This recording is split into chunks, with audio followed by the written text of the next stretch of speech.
News and ന്യൂസിലേക്ക് സ്വാഗതം. കേരളത്തിൽ ദൈവത്തിന്റെ നാമം ഉച്ചരിച്ചാൽ പോലും കള്ളക്കേസെന്ന് നരേന്ദ്രമോദി. ഒരു ഉദാഹരണം കാണിച്ചു തരാമോ എന്ന് മുഖ്യമന്ത്രിയുടെ മറുപടി. മറ്റൊരു വിഷയം, രാജ്യസ്നേഹത്തിന്റെ മൊത്തം വിതരണക്കാരായി അവതരിച്ചിട്ടുള്ള BJPയുടെ സ്ഥാനാർത്ഥി പ്രഗ്യാ സിംഗ് ഠാക്കൂർ പറയുന്നു, ഹേമന്ത് കർക്കറെ കൊല്ലപ്പെട്ടത് തന്റെ ശാപമേറ്റാണ്, കുലം മുഴുവൻ നശിക്കാനാണ് ശപിച്ചത് എന്നും. ഈ രണ്ട് വിഷയവും ന്യൂസ് ആൻഡ് ന്യൂസ് പരിശോധിക്കുകയാണ്. വാർത്താ സംവേദത്തിൽ അതിഥികളായുള്ളത് VK മധു CPIM നേതാവ്, GV ഹരി കോൺഗ്രസ് നേതാവ്, VV പരമേശ്വരൻ മുതിർന്ന മാധ്യമ പ്രവർത്തകൻ, പുരുഷോത്തമൻ BJP നേതാവ്.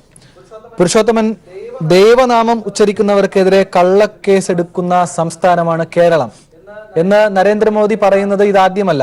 ഇതിനോടകം കേരളത്തിന് പുറത്തെ പല സംസ്ഥാനങ്ങളിലും അദ്ദേഹം തെരഞ്ഞെടുപ്പ് വേദിയിൽ ഇത് പറഞ്ഞു. ഇപ്പോൾ കേരളത്തിൽ വന്ന് പറയുന്നു. മുഖ്യമന്ത്രി ചോദിക്കുകയാണ്, കേരളത്തിലുള്ള സാക്ഷരതയിൽ മുന്നിൽ നിൽക്കുന്ന എല്ലാ ഘടകങ്ങളിലും മുന്നിലേക്ക് നിൽക്കുന്ന ആളുകൾ ഈ പൊള്ളയായ പച്ചക്കള്ളം തെരഞ്ഞെടുപ്പ് മുന്നിൽ കണ്ട് പറയുമ്പോൾ വിശ്വസിക്കുമെന്ന് മോദി കരുതുന്നുണ്ടോ? അങ്ങനെ ഒരു ഉദാഹരണം, ദൈവനാമം ഉച്ചരിച്ചതിന്റെ പേരിൽ കേസെടുത്ത ഒരു ഉദാഹരണം BJPക്ക് കാണിച്ചു തരാൻ, മോദിക്ക് കാണിച്ചു തരാൻ കഴിയുമോ എന്ന് പുരുഷോത്തമൻ പറയൂ. അങ്ങനെ ഒരാളെ കാണിച്ചു തരാൻ പുരുഷോത്തമന് കഴിയുമോ? ദൈവനാമം ഉച്ചരിച്ചതിന്റെ പേരിൽ കേരളത്തിൽ കള്ളക്കേസെടുത്ത് ജയിലിൽ അടച്ച ആരൊക്കെയാണ് BJP നേതാക്കളായി അല്ലെങ്കിൽ മറ്റ് പൗരന്മാരായി ഇവിടെ ഉള്ളത്? പുരുഷോത്തമൻ.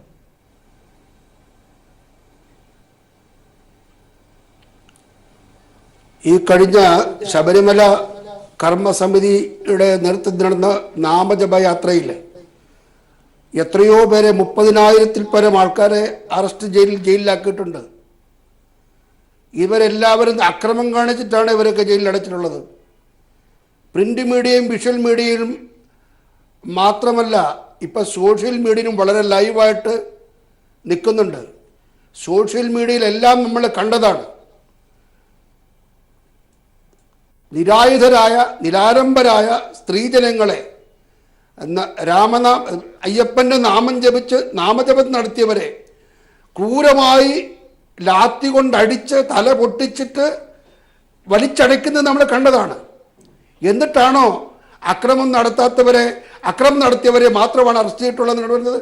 ഏത് സ്ത്രീയാണ് നിരാലംബരായ സ്ത്രീകളെ, നിരായുധരായ സ്ത്രീകളെ, അബലകളായ സ്ത്രീകളെ, നാമം ജപിച്ച സ്ത്രീകളെ വലിച്ചടച്ച് അടിച്ച് തല്ലിച്ചതച്ച് വലിച്ചഴയ്ക്കും നമ്മൾ കണ്ടതാണ്. സോഷ്യൽ മീഡിയയിൽ പലതും വ്യക്തമായിട്ടുള്ളതാണ്.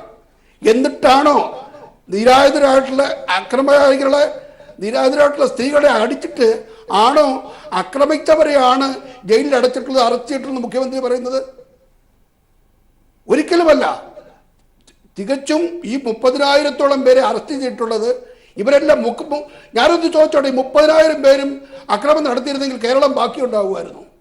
അല്ലെങ്കിൽ ഈ CPIM-ന്റെ പ്രവർത്തകരോ കോൺഗ്രസിന്റെ പ്രവർത്തകരോ ഇവരാരും ബാക്കിയുണ്ടായിരുന്നു? 30,000 പേരുടെ അക്രമം അഴിച്ചു വിട്ടിരുന്നെങ്കിൽ? ഒരക്രമവും നടത്താത്ത നിരായുധരായിട്ടുള്ള നിലാരംബരായ സ്ത്രീജനങ്ങളെ പ്രത്യേകിച്ചും തല്ലിച്ചതച്ചിട്ടുള്ള ചിത്രമാണ് സോഷ്യൽ മീഡിയയിലൂടെ പ്രത്യേകിച്ച് നമ്മൾ കാണാൻ കഴിഞ്ഞിട്ടുള്ളത്. അതുകൊണ്ട് ഇവിടെ മുഖ്യമന്ത്രി പറയുന്നത് പച്ചക്കള്ളമാണെന്ന് ഞാൻ ഈ അവസരത്തിൽ പറയാൻ ആഗ്രഹിക്കുകയാണ്. ഈ കാര്യത്തിൽ പുരുഷോത്തമൻ, ഞാനൊരു കാര്യം ചോദിക്കട്ടെ. ശബരിമല അല്ലെങ്കിൽ ശബരിമല കർമ്മസമിതി ഈ വാക്കുകളൊന്നും നരേന്ദ്രമോദി പോലും ഉപയോഗിച്ചില്ല.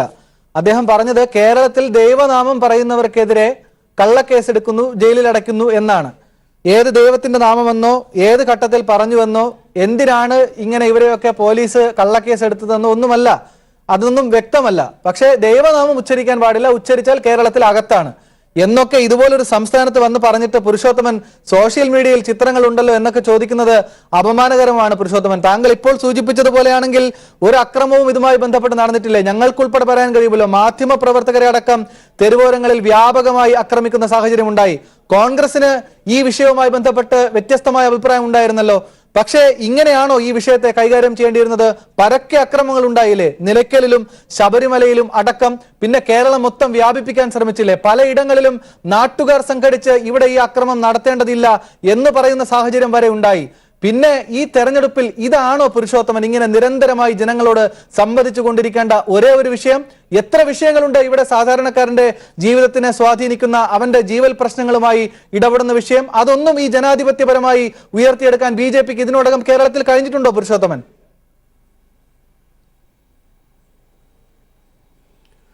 സോഷ്യൽ മീഡിയയിൽ കണ്ട ചിത്രങ്ങളല്ല, സോഷ്യൽ മീഡിയയിൽ കണ്ട് ലൈവായിട്ട് കണ്ട മൂവിയായിട്ട് നമ്മൾ കണ്ടതാണ്. നിരത്തി വച്ചിരിക്കുന്ന ബൈക്കുകൾ പോലീസുകാർ വന്ന് ചവിട്ടി താഴെയിടുന്നതും അവിടെ നാമം ജപിച്ചുകൊണ്ടിരുന്നവരെ, അയ്യപ്പനാമം ജപിച്ചവരെ നിഷ്കരണം അടിച്ച് അമർത്തുന്നതും വലിച്ചടയ്ക്കുന്നതും സോഷ്യൽ മീഡിയയിൽ ലൈവായിട്ട് കണ്ടതാണ്. പടങ്ങളല്ല, മോർഫ് ചെയ്ത ചിത്രങ്ങളല്ല, എല്ലാം വ്യക്തമായി ഈ കേരള ജനത കണ്ടിട്ടുള്ളതാണ്. ഇന്ത്യ മഹാരാജ്യം മുഴുവൻ കണ്ടിട്ടുള്ളതാണ്. ശബരിമല അയ്യപ്പന്റെ പേര്, ശബരിമല ധർമ്മശാസ്താവിന്റെ പേര് പറഞ്ഞിട്ടുള്ള നാമത്തിൽ ഉച്ചരിച്ചവരെ മുഴുവനും നിഷ്ഠൂരമായി തല്ലിച്ചതച്ചിന്റെ പേരിലാണ്. അതുകൊണ്ടാണ് നരേന്ദ്രമോദി അവിടെ ദൈവനാമം ജപിച്ചിട്ടുള്ളവരെ തല്ലിച്ചതച്ചു. പുരുഷോത്തമൻ, ഈ മതത്തെ, വിശ്വാസത്തെ RSSും BJPയും അവസാന കണ്ണിയായി, അവസാന രാഷ്ട്രീയ ആയുധമായി ഉപയോഗിച്ചതേ അല്ല എന്നല്ലേ പുരുഷോത്തമൻ പറയുന്നത്? വിശ്വാസം സംരക്ഷിക്കാനുള്ള അമിതമായ വൈകാരികതയിൽ നിന്ന് മോദി പറയുന്നതാണ് ഇതൊക്കെ. അതല്ലാതെ രാഷ്ട്രീയമായ അവസാനത്തെ ആയുധമായി ഇത് ഉപയോഗിക്കുന്നതല്ല, മറ്റൊന്നും പറയാനില്ലാത്തത് കൊണ്ട് അല്ലേ പുരുഷോത്തമൻ? അല്ലല്ല, ഇത് വൈകാരികമായിട്ട് പറയുന്നുള്ള യാഥാർത്ഥ്യം പ്രധാനമന്ത്രി ധരിപ്പിച്ചത് മാത്രമേ ഉള്ളൂ.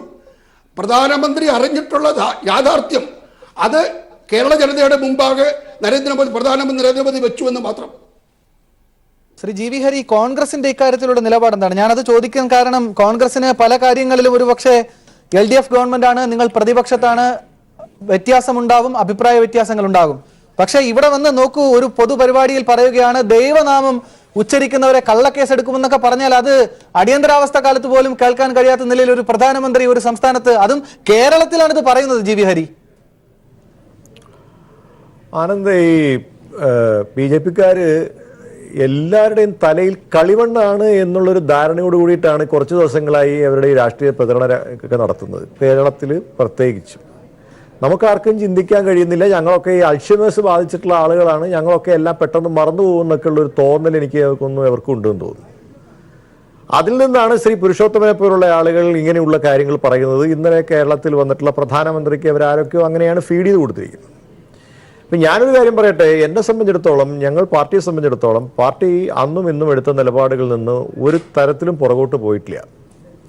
ഞങ്ങൾ രാജ്യത്തെ കേരളത്തിലെ വിശ്വാസികൾക്കൊപ്പമാണ്, കേരളത്തിലെ വിശ്വാസ സമൂഹത്തോടൊപ്പമാണ്. ആ വിശ്വാസ സമൂഹത്തിൻ്റെ ആചാരങ്ങളെയും അനുഷ്ഠാനങ്ങളെയും ഏതറ്റം വരെയും പോയി ഞങ്ങൾ അത് സംരക്ഷിക്കുന്നതിന് വേണ്ടിയിട്ടുള്ള എല്ലാ തരത്തിലുള്ള സഹായവും കോൺഗ്രസ് പാർട്ടിയുടെ ഭാഗത്തുനിന്നുണ്ടാകും എന്നുള്ള കാര്യത്തിൽ സംശയം വേണ്ട.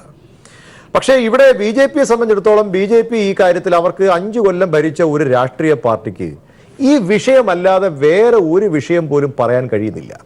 ശാപം, സന്യാസിമാർ, നിങ്ങൾ കണ്ടില്ലേ നമ്മുടെ ഈ രാജ്യത്തെ തീവ്രവാദികളിൽ നിന്ന് രക്ഷിച്ചിട്ടുള്ള ഒരു പോലീസ് ഓഫീസറെ കുറിച്ച് നമുക്ക് അടുത്ത ഘട്ടത്തിൽ പരിശോധിക്കണം. പോലുള്ള ആളുകളൊക്കെ സംസാരിച്ചിരിക്കുന്നത് എങ്ങനെയാണ്? അപ്പൊ ഇവിടെ ഇപ്പോ ഇവർ കള്ളപ്രചരണം നടത്തുകയാണ്. കള്ളപ്രചരണം, അവർക്ക് വേറെ ഒന്നും കേരളത്തിൽ പറയാനില്ല. എല്ലാവരും എല്ലാ കാര്യങ്ങളും മറച്ചു വെച്ചുകൊണ്ട്, ഞാൻ ചോദിക്കട്ടെ, 282 സീറ്റുള്ള മൃഗീയ ഭൂരിപക്ഷം ലോക്സഭയിലുള്ളൊരു പാർട്ടിക്ക് ഒരു സെക്കൻഡിൽ അവസാനിപ്പിക്കാൻ കഴിയുന്ന ഒരു പ്രശ്നത്തെയാണ് ഇത്രയേറെ വഷളാക്കിയത്. അതേ സമയത്ത് നേരത്തെ ശ്രീ പുരുഷോത്തമൻ പറഞ്ഞതുപോലെ ചില കാര്യങ്ങളിൽ നമ്മൾ, അല്ലെങ്കിൽ കേരളത്തിനകത്ത് കേരളത്തിൻ്റെ പോലീസിൻ്റെ ഭാഗത്ത് നടക്കമുള്ള ചില കാര്യങ്ങളിൽ ചില വീഴ്ചകൾ വന്നിട്ടുണ്ട് എന്നുള്ളത് നമുക്ക് എല്ലാവർക്കും അറിയാവുന്നൊരു യാഥാർത്ഥ്യമാണ് ചില കാര്യങ്ങളിൽ. അപ്പോൾ അതാണ് എനിക്ക് തോന്നുന്നു ശ്രീ പുരുഷോത്തമൻ നേരത്തെ ചൂണ്ടിക്കാണിച്ച പോലീസ് അവിടെ വച്ചിരുന്ന ഈ പറഞ്ഞതുപോലുള്ള ബൈക്കുകളടക്കം അടിച്ച് തകർക്കുന്ന ചില കാര്യങ്ങളൊക്കെ സോഷ്യൽ മാധ്യമങ്ങൾ, സാമൂഹ്യ മാധ്യമങ്ങളിലൊക്കെ ഉള്ള ചർച്ചയായിട്ടുള്ള കാര്യമാണ്. എന്തായിക്കോട്ടെ, ഒരു കാര്യം ഞാൻ പറയാൻ ആഗ്രഹിക്കുന്നത്, ഏത് പാർട്ടിയാണെങ്കിലും മതത്തെയും ജാതിയെയും ഒക്കെ മാറ്റി നിർത്തി രാഷ്ട്രീയം പറയാൻ തയ്യാറാവണം. പുരുഷോത്തമന്റെ പാർട്ടി രാഷ്ട്രീയം പറയാൻ തയ്യാറാവുന്നില്ല എന്നുള്ളതാണ് ഏറ്റവും ഏറെ സങ്കടകരമായിട്ടൊരു കാര്യം. അവരെ ഈ പറഞ്ഞതുപോലെ ഈ രാജ്യത്തിന്റെ വികസനത്തിന് വേണ്ടി ചെയ്ത പ്രവർത്തനങ്ങളെ കുറിച്ച് പറയുന്നില്ല. പ്രധാനമന്ത്രി വന്നിട്ട് എന്താ പറയേണ്ടത്? പ്രധാനമന്ത്രി എന്ന് പറയേണ്ടത് കഴിഞ്ഞ 5 വർഷക്കാലമായി രാജ്യത്ത് BJP ഭരിച്ചപ്പോഴുണ്ടായ പുരോഗമനത്തെക്കുറിച്ച് എന്താണ് പറഞ്ഞിട്ടുള്ളത്? അദ്ദേഹം സംസാരിച്ചത് മുഴുവൻ സംസ്കാരത്തെയും വിശ്വാസത്തെയും സംരക്ഷിക്കും, ദൈവത്തിന്റെ പേര് പറഞ്ഞാൽ കേസെടുക്കും കേരളത്തിൽ എന്നുള്ളതാണ്. പക്ഷെ ഞാൻ തുറന്നു പറയട്ടെ, അങ്ങനെ ഒരു കാര്യം ഈ പറയുന്ന പോലെ എൻ്റെ വ്യക്തിപരമായ അഭിപ്രായമാണ് ഞാൻ പറയുന്നത്, അങ്ങനെ ഒരു കേസെടുത്തതായ ചരിത്രമെങ്കിലും. പക്ഷേ ഇവിടെ വന്ന വിശ്വാസികളുടെ തലയിൽ തേങ്ങ എറിയാൻ പോയവന്മാരുടെ പേരിൽ കേസെടുത്തിട്ടുണ്ട് കേരള പോലീസ്. അത് എടുക്കണമെന്ന് മാത്രമല്ല, അങ്ങനെയുള്ള ആളുകൾ ജയിലിടിഞ്ഞാൽ വഴി വരാത്ത തരത്തിലുള്ള വകുപ്പുകൾ ചുമത്തി അങ്ങനെയുള്ള ഈ പറയുന്ന വർഗീയവാദികളെ നമ്മൾ ജയിലിൽ അടയ്ക്കണം. അതിനകത്ത് ഒരു സംശയവുമില്ല. ആ കാര്യത്തിൽ പ്രതിപക്ഷം, ഞാൻ പറഞ്ഞല്ലോ, ഭരണപക്ഷം എടുക്കുന്ന എല്ലാ കാലത്തും കേരളത്തിന്റെ പ്രതിപക്ഷത്തിന്റെ പ്രത്യേകിച്ച് പ്രതിപക്ഷ നേതാവിന്റെ ഒരു വലിയ പ്രത്യേകത, എപ്പോഴൊക്കെ ഈ രാജ്യത്തെ ഭരണപക്ഷം അല്ലെങ്കിൽ നമ്മുടെ സർക്കാർ ജനങ്ങൾക്ക് അനുകൂലമായിട്ടുള്ള ഒരു നടപടി സ്വീകരിക്കുമോ അപ്പോഴൊക്കെ ആ കാര്യങ്ങളിൽ എല്ലാ പിന്തുണയും കൊടുത്തിട്ടുള്ള ആളാണ് ശ്രീ രമേശ് ചെന്നിത്തല. താങ്കൾക്ക് അറിയാവുന്നതുപോലെ ഇവിടെ ഓഖി ദുരന്തമുണ്ടായപ്പോൾ, ഇവിടെ പ്രളയമുണ്ടായപ്പോഴൊക്കെ തന്നെ. പക്ഷേ ഈ ശബരിമലയുമായിട്ട് ബന്ധപ്പെട്ടിട്ടുള്ള ഒരു പ്രശ്നം വന്നു കഴിഞ്ഞപ്പോൾ ഞങ്ങൾ ആ ഒരു നിലപാടിന് ഞങ്ങൾ എടുത്ത നിലപാടെന്ന് പറയുന്നത് വിശ്വാസി സമൂഹത്തിന്റെ ആചാരങ്ങൾ, അത് ഒരു പ്രത്യേക വിശ്വാസമല്ല, ഹിന്ദുമത വിശ്വാസം മാത്രമല്ല, ഏത് വിശ്വാസികളായിക്കോട്ടെ, അത് ഹൈന്ദവരായിക്കോട്ടെ, ക്രിസ്തു മതവിശ്വാസികളായിട്ടോ, ജൈനനായിക്കോട്ടെ, ഇസ്ലാം മതവിശ്വാസികളായിക്കോട്ടെ, അവരുടെ ആചാരങ്ങളെയും അനുഷ്ഠാനങ്ങളെയും സംരക്ഷിക്കണം. ഇപ്പൊ എന്താ അത് ഈ ഇപ്പോൾ ശബരിമലയിൽ വലിയ പ്രശ്നമില്ലല്ലോ. അപ്പൊ അതാണ് ഞാൻ പറഞ്ഞത്. അപ്പൊ അവിടെ നവോത്ഥാനം എന്ന് നേരത്തെ പറയുകയും ഇപ്പോൾ തെരഞ്ഞെടുപ്പിൽ ആ നവോത്ഥാനം കാണാതിരിക്കുകയും ചെയ്തൊരു സാഹചര്യം കൂടി CPM മറുപടി പറയും. നോക്കൂ, ഇതാണ് വിഷയം. പ്രധാനമന്ത്രി കേരളത്തിൽ പറയുന്നു ദേവനാമം ഉച്ചരിക്കുന്നവർക്ക് എതിരെ പോലും കള്ളക്കേസെന്ന്. പുരുഷോത്തമൻ പറയുന്നു അതൊരു യാഥാർത്ഥ്യമാണ്, ദേവനാമം ഉച്ചരിച്ചവരെയെല്ലാം ജയിലിലടയ്ക്കുന്ന സാഹചര്യം ഉണ്ടായി എന്ന് പറയുന്നു. LDF ആണെങ്കിൽ നമ്മൾ മനസ്സിലാക്കുന്നതനുസരിച്ച് ഇപ്പോൾ പിണറായിയുടെ നേതൃത്വത്തിലുള്ള ഗവൺമെന്റിന്റെ നേട്ടങ്ങൾ കേരളത്തിന് മുന്നിൽ അവതരിപ്പിക്കുന്നു. പ്രഗത്ഭരായ ഒരു പറ്റം സ്ഥാനാർത്ഥികളെ ആദ്യഘട്ടത്തിൽ തന്നെ രംഗത്തിറക്കാൻ കഴിയുന്നു. അതിൻ്റെയൊക്കെ ആത്മവിശ്വാസത്തിൽ മുന്നോട്ട് പോകുമ്പോഴാണ് ഒരു ഘട്ടം കഴിഞ്ഞ് സ്ഥാനാർത്ഥി നിർണയവും പ്രഖ്യാപനവും എല്ലാം കഴിഞ്ഞ് BJP തുടങ്ങുന്നതും തുടർന്നുകൊണ്ടേയിരിക്കുന്നതും ഈ വിശ്വാസത്തിന്റെ പേരിലാണ്. രാജ്യത്തിന് പൈതൃകമായുള്ള സംസ്കാരത്തിന്റെയും മറ്റ് പാരമ്പര്യങ്ങളുടെയും പേര് ഇങ്ങനെ ആവർത്തിച്ച് ജനങ്ങളോട് പറയുകയാണ്. നിങ്ങൾക്ക് ഇതിനെ മറികടക്കാൻ കഴിയുമെന്ന് തോന്നുന്നുണ്ടോ ശ്രീ VK മധു? ഇതൊരു ചക്രവ്യൂഹമായി തോന്നുന്നുണ്ടോ? കാരണം വികസനവും മറ്റു കാര്യങ്ങളും ജനങ്ങൾക്ക് മുന്നിലേക്ക് വയ്ക്കുമ്പോൾ ഇങ്ങനെ വൈകാരികമായി മാത്രം ജനങ്ങളെ ബാധിക്കുന്ന വിശ്വാസത്തിനെ കുറിച്ച് ഇങ്ങനെ പറഞ്ഞുകൊണ്ടേ ഇരിക്കുമ്പോൾ അത് തെല്ലെങ്കിലും ഇവിടുത്തെ രാഷ്ട്രീയ നിലപാടുകൾക്ക് അതിന്റെ അട്ടിമറിക്കുന്ന നിലയിലേക്ക് കേരളത്തിലെ സാഹചര്യം പോകും. അതൊരു വെല്ലുവിളിയാണ് എന്ന് LDF വിലയിരുത്തുന്നുണ്ടോ? LDFിന്റെ മുന്നിൽ യാതൊരു വെല്ലുവിളി പ്രശ്നം ഉയർത്തുന്നില്ല. പ്രധാനമന്ത്രി അദ്ദേഹത്തിന്റെ സ്ഥാനത്തിന് ചേരാത്ത ചില പ്രഖ്യാപനങ്ങളാണ് ഇങ്ങനെ ആവർത്തിച്ചുകൊണ്ടിരിക്കുന്നത്. ഒരു കാര്യം നമുക്കറിയാവുന്നത്, അദ്ദേഹത്തിന് 5 കൊല്ലക്കാലത്തെ ഭരണ നേട്ടങ്ങളെക്കുറിച്ച് പറയാനില്ല. അദ്ദേഹം വിശ്വാസത്തിൻ്റെ പേരിൽ വൈകാരികമായൊരു അന്തരീക്ഷം സൃഷ്ടിച്ച് അതിൽ നിന്ന് എങ്ങനെയെങ്കിലും വീണ്ടും അധികാരത്തിൽ കടന്നു വരാൻ വഴി വല്ലതുമുണ്ടോ എന്ന് അദ്ദേഹം അന്വേഷിക്കുകയാണ്. കേരളത്തെ സംബന്ധിച്ച് അദ്ദേഹവും അദ്ദേഹത്തിൻ്റെ പാർട്ടിയുടെ അധ്യക്ഷൻ അമിത്ഷായും ചേർന്ന് കെട്ടിപ്പൊക്കിയ ഒട്ടേറെ മനക്കോട്ടകളുണ്ടായിരുന്നു. ആ മനക്കോട്ടകളൊക്കെ തകർന്ന് തരിപ്പണമായിരിക്കുന്നു. ഈ കേരളത്തിൽ നിന്ന് ഇത്തവണയും BJPക്ക് അക്കൗണ്ട് തുറക്കാൻ കഴിയില്ല എന്ന യാഥാർത്ഥ്യം തിരിച്ചറിഞ്ഞതിൻ്റെ അങ്കലാപ്പാണ് വാസ്തവത്തിൽ പ്രധാനമന്ത്രി സ്ഥാനത്തിന് പോലും ചേരാത്ത തരത്തിലുള്ള അസത്യങ്ങൾ ഇങ്ങനെ ആവർത്തിച്ച് പ്രഖ്യാപിച്ചു കൊണ്ടിരിക്കുന്നത്. കേരളത്തിൽ എവിടെയാണ് വിശ്വാസി സമൂഹത്തിൻ്റെ നേരെ ഗവൺമെൻറ് കടന്നാക്രമണം നടത്തിയിട്ടുള്ളത്? ശബരിമലയെപ്പോലെ മലയാളികളുടെ ഏറ്റവും പ്രിയപ്പെട്ട ഒരു ആരാധനാ കേന്ദ്രം ശബരിമല അയ്യപ്പൻ്റെ സന്നിധാനം വരെ അക്രമികളുടെ താവളമാക്കി മാറ്റാൻ സംഘപരിവാറും RSSും ആസൂത്രണം ചെയ്ത ഒരു ഗൂഢപദ്ധതി കേരളത്തിലെ ജനങ്ങളുടെ മുന്നിൽ നമ്മളെല്ലാം കണ്ടതാണ്. അവിടെ ആരാണ് പരിശീലനം കിട്ടിയ RSSകാരെ സംഘപരിവാറുകാരെ അവിടെ സംഘടിതമായിട്ട് കൊണ്ടുചെന്ന് അക്രമത്തിന് നേതൃത്വം കൊടുത്തത് ആരാണ്?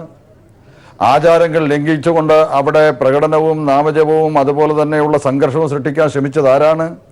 അവിടെ 18-ാം പടിയുടെ മുകളിൽ കയറി നിന്ന് ശബരിമല അയ്യപ്പൻ്റെ പ്രതിഷ്ഠയ്ക്ക് മുന്നിൽ പുറംതിരിഞ്ഞു നിന്ന് ആചാരം ലംഘിച്ചത് ആരാണ്?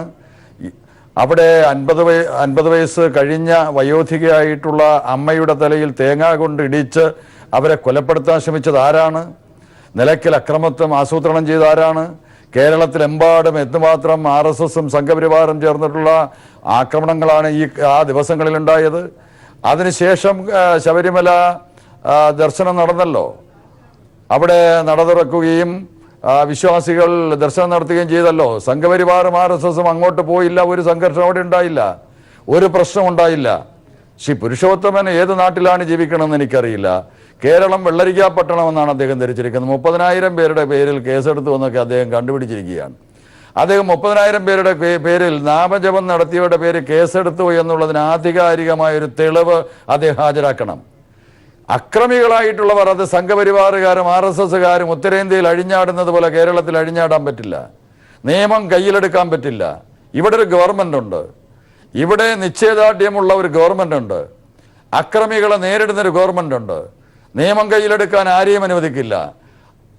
വിശ്വാസത്തിന്റെ മറവിൽ കേരളത്തിൽ സംഘർഷവും കലാപവും ഉണ്ടാക്കാൻ ശ്രമിച്ചാൽ അതിനെ നേരിടാൻ ആർജവമുള്ളൊരു ഗവൺമെന്റ് കേരളത്തിലുണ്ട്. ഇവിടെ കേരളത്തിലെ 3.25 കോടി വരുന്ന മലയാളിയിൽ മഹാഭൂരിപക്ഷം വിശ്വാസികളാണ്. വീട്ടിൽ നിന്ന് നാമം ജപിച്ചവരും അമ്പലങ്ങളിൽ പോയി പ്രാർത്ഥന നടത്തിയവരും പള്ളികളിൽ പോയി നിസ്കാരം നടത്തിയവരും ചർച്ചിൽ പോയി പ്രാർത്ഥന നടത്തിയവരും കുർബാന കൈക്കണ്ട ഒരാളിൻ്റെ പേരിലും കേരളത്തിൽ കേസെടുത്തിട്ട് ചരിത്രമുണ്ടായിട്ടില്ല. മുമ്പും ഉണ്ടായിട്ടില്ല, ഇപ്പോഴും ഉണ്ടായിട്ടില്ല, ഇനിയും ഉണ്ടാവുന്നില്ല. ശ്രീ പുരുഷോത്തമൻ ഏത് സ്വപ്നലോകത്തിരുന്നു കൊണ്ടാണ് ഇങ്ങനെയുള്ള കാഴ്ചകളൊക്കെ കാണുന്നതെന്ന് ഞങ്ങൾക്കറിയില്ല. ഞങ്ങളൊക്കെ കേരളത്തിൽ ജീവിക്കുന്നവരാണ്, സോഷ്യൽ മീഡിയ എല്ലാം നല്ലതുപോലെ കാണുന്നവരാണ്, കേൾക്കുന്നവരാണ്. പക്ഷേ ശ്രീ പുരുഷോത്തമൻ ഇങ്ങനെയുള്ള നിങ്ങൾ ഈ ഗീബൽസി സിദ്ധാന്തം ആവർത്തിച്ച് പറഞ്ഞ് ഈ കേരളത്തിലെ ജനങ്ങളുടെ പ്രശ്നങ്ങളിൽ നിന്ന് ശ്രദ്ധ തിരിച്ചു കൊണ്ടുപോയി നിങ്ങൾ വോട്ട് നേടാൻ പറ്റുമോ? കേരളത്തിൻ്റെ പ്രശ്നം എന്തായി തെരഞ്ഞെടുപ്പിൽ? ഈ രാജ്യത്തിൻ്റെ പ്രശ്നം എന്താ? രാജ്യത്തിൻ്റെ പ്രശ്നം വിശപ്പും വികസനവുമാണ്. നിങ്ങൾ ആ പ്രശ്നം മാത്രം ചർച്ച ചെയ്യുന്നില്ല. 5 കൊല്ലക്കാലം അധികാരത്തിലിരുന്നൊരു ഗവൺമെന്റ് 5 കൊല്ലത്തെ വികസനത്തെക്കുറിച്ച് മിണ്ടുന്നില്ല.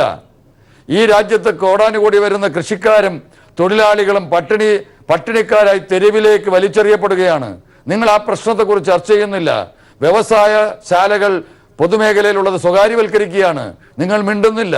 രാജ്യത്തിന്റെ സമ്പത്ത് ഒരുപറ്റം വരുന്ന സാമ്പത്തിക കുറ്റവാളികൾ കൊള്ളയടിക്കുകയാണ്, നിങ്ങൾ മിണ്ടുന്നില്ല. നിങ്ങൾ വിശ്വാസം, വൈകാരികമായ വിശ്വാസത്തിന്റെ പേര് പറഞ്ഞ് വോട്ട് നേടാൻ കഴിയും. നിങ്ങൾ എല്ലാ പ്രകടന പത്രികയിലും എല്ലാ തെരഞ്ഞെടുപ്പിലും പറയാറുണ്ടല്ലോ, ഞങ്ങൾ രാമക്ഷേത്രം പണിയും. എന്തേ രാമക്ഷേത്രം പണിയാത്തേ? ഇപ്പോഴും പ്രകടന പത്രിക പറഞ്ഞല്ലോ, എന്തേ രാമക്ഷേത്രം പണിയാത്തേ? നിങ്ങൾ ബാബരി പള്ളി പൊളിച്ചു, നിങ്ങൾ മലേഗാവിൽ സ്ഫോടനം നടത്തി, നിങ്ങൾ ഗുജറാത്തിൽ കലാപം നടത്തി. എത്ര നിരപരാധികളെ അവർ യഥാർത്ഥ വിശ്വാസികളായതുകൊണ്ടല്ലേ കൊന്നു തള്ളിയത്? ആ പാർട്ടിയാണ്, അതിൻ്റെ നേതൃത്വമാണ്, അതിനെ നയിക്കുന്ന പ്രധാനമന്ത്രിയാണ് ഈ കേരളത്തിൽ വന്ന് സമാധാനമായിട്ട് ജനങ്ങൾ ജീവിച്ചു പോകുന്നൊരു നാട്ടിൽ വന്ന് ഈ പച്ച കള്ളങ്ങൾ ആവർത്തിക്കുന്നത്. ശ്രീ പുരുഷോത്തമൻ, ഇതിന് മറുപടി ഉണ്ടോ? താങ്കൾ പറയൂ. ഒറ്റ വാക്കിൽ മറുപടി പറഞ്ഞാൽ എനിക്ക് VB പരമേശ്വരനിലേക്ക് കൂടി പോകണം. പക്ഷെ താങ്കൾ പറയൂ, കേരളത്തിലെ സാധാരണക്കാരനെ ബോധ്യപ്പെടുത്താനെങ്കിലും കഴിയുന്ന കാര്യങ്ങളാണോ പ്രധാനമന്ത്രി എന്ന് പറയുന്ന വ്യക്തി വന്ന് പറയുന്നത്? അതുകൊണ്ടാണോ മുഖ്യമന്ത്രിക്ക് ഒരു ഘട്ടത്തിലെങ്കിലും സംശയിക്കേണ്ടി വരുന്നത്? ഒരു പ്രധാനമന്ത്രിയുടെ പദത്തിന് ചേരുന്ന വർത്തമാനമാണോ പറയുന്നത്? അതോ തീർത്തും ഒരു RSS പ്രചാരകനിലേക്ക് മാറുകയാണോ പ്രധാനമന്ത്രി എന്ന്? കേരളം എങ്ങനെയാണ് ഇതിനെ വിലയിരുത്തേണ്ടത്? ഒരു തെരഞ്ഞെടുപ്പിൽ ഇതല്ലാതെ മറ്റെന്തെങ്കിലും ഇവിടെ ചർച്ച ചെയ്യപ്പെടുകയോ പ്രചരിപ്പിക്കുകയോ ചെയ്യുന്നുണ്ടോ BJP? പുരുഷോത്തമൻ,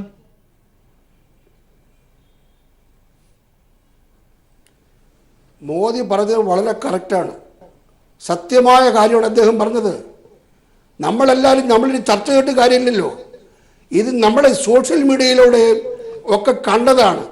അവിടെ നാമജപം ജയിച്ച സ്ത്രീകളെ, നിരാലംബരായ സ്ത്രീകളെ വലിച്ചടച്ച് തല്ലിച്ചതയ്ക്കുന്നത്, തല പൊട്ടി ചോര ഒടുക്കുന്നത്, ക്രൂരമായി മർദ്ദിക്കുന്നത്, വലിച്ചടച്ച് കൊണ്ടുപോകുന്നത് എല്ലാം നമ്മൾ കണ്ടതാണ്. ശ്രീ പുരുഷോത്തമൻ, ഈ വിശ്വാസത്തിന്റെ പേരിൽ ഇവിടെ കാണിച്ച അങ്കലാപ്പുകളും കോലാഹലങ്ങളുമാണെങ്കിൽ ഒരുപാട് ദൃശ്യങ്ങളുണ്ട് സോഷ്യൽ മീഡിയയിൽ. സന്നിധാനത്ത് നിന്ന് വിരലടയാളം കാണിക്കുന്ന ഭക്തന്റെ വിഷ്വൽസ് ഒക്കെ എത്രമാത്രം ചർച്ച ചെയ്യപ്പെട്ടതാണ്. ഇവിടെ സന്നിധാനത്ത് നിൽക്കുന്ന അമ്മയുടെ തലയിലേക്ക് തേങ്ങ എറിയുന്ന ചിത്രങ്ങൾ, വത്സൻ തില്ലങ്കേരി 18ാം പടി ചന്ന പിന്നം കയറി ഇറങ്ങുകയാണ്, അങ്ങനെ പ്രയോഗിക്കേണ്ടി വരികയാണ് ഭാഷ. ഇതൊന്നും നിങ്ങൾക്ക് പ്രശ്നമല്ല. ഇപ്പോൾ ഈ ഘട്ടത്തിൽ നിങ്ങൾ അത് പറഞ്ഞുകൊള്ളൂ, പരിശോധിച്ചുകൊള്ളൂ. പക്ഷെ തെരഞ്ഞെടുപ്പിൽ ഇത് മാത്രം ഇങ്ങനെ ആവർത്തിക്കുന്നതിന്റെ ഉള്ളടക്കവും അന്തസത്തയും മനസ്സിലാകുന്നതേ ഇല്ല. പുരുഷോത്തമൻ, ശ്രീ VB പരമേശ്വരൻ, മതേതരത്വം എന്ന ഒരു സങ്കല്പമുണ്ടല്ലോ, ഒരു നിലപാടുണ്ടല്ലോ, അത് മതം ഇല്ലായ്മയല്ലല്ലോ, മറിച്ച് ഇഷ്ടമുള്ള മതത്തിൽ വിശ്വസിക്കാൻ, അവന്റെ ആചാരങ്ങൾ ഇഷ്ടമുള്ളതുപോലെ അനുഷ്ഠിക്കാൻ, അവന് ഇഷ്ടമുള്ള ദേവാലയത്തിൽ പോകാൻ, അതിനൊക്കെയുള്ള സാധ്യതയുണ്ട്. പക്ഷെ ഇവിടെ ഈ മതേതരത്വം എന്ന വാക്കിനെ പോലും അട്ടിമറിക്കുക, അതിലൂടെ ഒരു സാധ്യത തെരഞ്ഞെടുപ്പ് രംഗത്ത് കണ്ടെത്തുക എന്നതല്ലേ കൃത്യമായി ഒരു മാധ്യമ പ്രവർത്തകൻ എന്ന നിലയിൽ താങ്കൾ എങ്ങനെയാണ് ഇതിനെ നിരീക്ഷിക്കുന്നത്? അല്ല, നരേന്ദ്രമോദിയുടെ പൊളിറ്റിക്സ് എല്ലാവർക്കും അറിയുന്നതാണ്. കാരണം ഇന്നിപ്പോൾ ലോകത്തെമ്പാടും ഫാസിസ്റ്റുകൾ ഉപയോഗിക്കുന്ന, അല്ലെങ്കിൽ ഈ സമാനമായിട്ടുള്ള ഗവൺമെൻറ്റുകൾ ഉപയോഗിക്കുന്ന ഒരു രീതിയാണ് കളവ് പറഞ്ഞുകൊണ്ടിരിക്കുക എന്നുള്ളത്. അതായത് ഫേക്ക് ന്യൂസ് എന്നുള്ളത് അവർ ആവർത്തിച്ചുകൊണ്ടിരിക്കുന്നൊരു കാര്യമാണ്. അതിപ്പോൾ യൂറോപ്പിലായാലും ശരി, അമേരിക്കയിലെ ട്രംപ് ആയാലും അതേ രീതി തന്നെയാണ് മോഡിയും ഇവിടെ പയറ്റുന്നത്. പക്ഷെ മോഡിക്ക് അപകടം പിന്നെ ഒരു അബദ്ധം പറ്റിയത് അയാൾ കേരളത്തിൽ വന്നിട്ടാണ് പറയുന്നത് എന്നുള്ളതാണ്. കേരളത്തിൻ്റെ ഒരു പ്രൊഫൈല് മോഡിക്കായാലും പിന്നെ അമിത്ഷാക്കായാലും അറിയില്ല. കാരണം ഏറ്റവും കൂടുതൽ സാക്ഷരതയുള്ളൊരു സംസ്ഥാനമാണ്, ഹിമാചൽ പ്രദേശാണ് പിന്നെയുള്ളൊരു സംസ്ഥാനം. അതുപോലെ തന്നെ ഏറ്റവും കൂടുതൽ ലിംഗസമത്വത്തിൻ്റെ കാര്യത്തിൽ, വിദ്യാഭ്യാസത്തിൻ്റെ കാര്യത്തിൽ, ആരോഗ്യ സംവിധാനങ്ങളുടെ കാര്യത്തിൽ ഒക്കെ തന്നെ വളരെ മുന്നേറിയ ഒരു സംസ്ഥാനമാണ്. ആ സംസ്ഥാനത്ത് വന്നിട്ടാണ് ഈ രീതിയിലുള്ള വിഡ്ഢിത്തങ്ങൾ, യഥാർത്ഥത്തിൽ വിഡ്ഢിത്തങ്ങൾ മോഡി എഴുന്നള്ളിക്കുന്നത്. സ്വാഭാവികമായിട്ടും നമ്മൾ ഒരുപാട് പ്രധാനമന്ത്രിമാരെ കണ്ടിട്ടുണ്ട്. നെഹ്റു മുതൽ മോഡി വരെയുള്ള പല പ്രധാനമന്ത്രിമാർ ഇന്ത്യയിലുണ്ടായിട്ട്. പക്ഷെ ഇത്രയും പിന്നെ നാണം കെട്ട രീതിയിൽ പച്ചക്കള്ളങ്ങൾ പറയുന്ന ഒരു പ്രധാനമന്ത്രി ആദ്യമായിട്ടായിരിക്കും എന്ന് എനിക്ക് തോന്നുന്നു.